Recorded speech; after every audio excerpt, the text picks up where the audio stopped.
EA, a company that delivered exactly what it stood for and was the birthplace of iconic gaming titles that redefined entertainment. From The Sims to FIFA, EA was once hailed as the future of gaming, a champion of creative freedom and innovation. It started off with humble ambitions, treating game developers like artists, and promising players groundbreaking experiences. But as the years went on, something shifted. Behind the scenes of blockbuster releases and massive franchises, EA began to transform into something much darker. Today, the name EA is synonymous with corporate greed, pay-to-win schemes, and endless microtransactions. Players who once celebrated the company now point to its scandals, the closure of beloved studios, and the infamous backlash that made headlines worldwide. So how did a company that started with so much promise become one of the most controversial names in gaming? It's time to dive into the rise, fall, and potential rebirth of EA. Back in the early 2010s, smartphones were becoming more popular, so naturally, EA, one of the largest gaming companies in the world, saw an opportunity and jumped in. EA's early approach to mobile gaming was pretty simple: bring fan-favorite console and PC franchises to a broader audience by making them portable and accessible. At first, this sounded like a win-win. One of their first big mobile launches was The Sims Freeplay in 2011. EA took the popular life simulation game, stripped it down for mobile devices, and made it free to play. Remember that mobile games in 2011 were relatively basic, so when The Sims Freeplay offered an in-depth, engaging experience, it became a massive hit and millions of people downloaded it. EA saw similar success in Need for Speed, No Limits, and Plants vs. Zombies 2. This strategy seemed perfect. It was offering familiar, high-quality experiences for free and bringing in revenue through in-app purchases and ads. And for a while, this model worked. But beneath the surface, the seeds of a much bigger issue were being planted. In 2015, EA released Star Wars: Galaxy of Heroes. It allowed players to build teams of their favorite characters from across the Star Wars universe and battle in epic turn-based combat. From the beginning, like many other EA games, it had potential.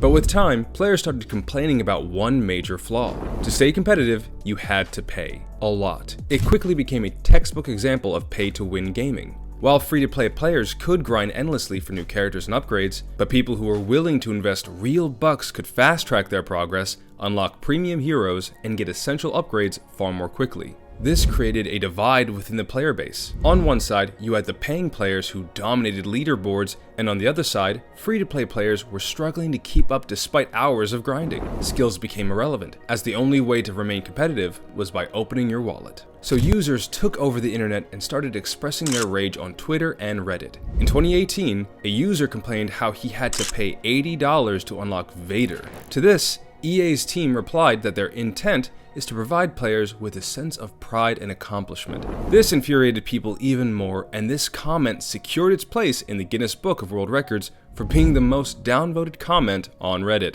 The Sims Freeplay was one of EA's early projects into mobile gaming, and when it first launched in 2011, it had all the ingredients for success. Fans were thrilled to see their favorite life simulation franchise brought to mobile, and the idea of managing your Sims' lives on the go seemed very attractive, as the game is designed to be played every day. You create characters, build houses, and guide your Sims through everyday life.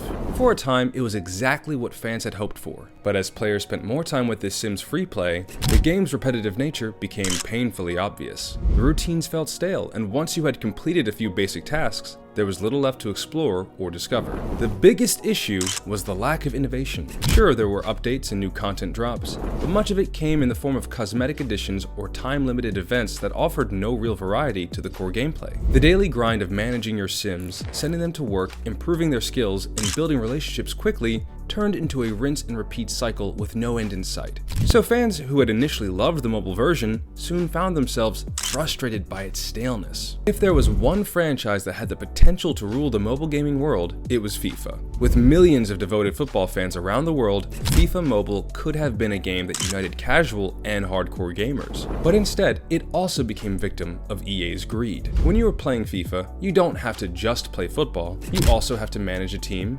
collect players, and build your ultimate squad. The catch? nearly every step of the way is littered with paywalls and microtransactions. Want to unlock the best players for your team? You need to buy packs, which of course cost real money. It is possible to progress without paying, but it is painfully slow and leaves those who chose not to spend stuck in frustration. Despite EA's long history of missteps in mobile gaming, there's no denying that the industry itself is getting bigger. Mobile industry is now nearly a $1 billion industry. Other developers and competitors have taken note of what works, and more importantly, what doesn't. And while EA has been criticized for its aggressive approach, some of its rivals are proving that there's a way to balance profit and player satisfaction.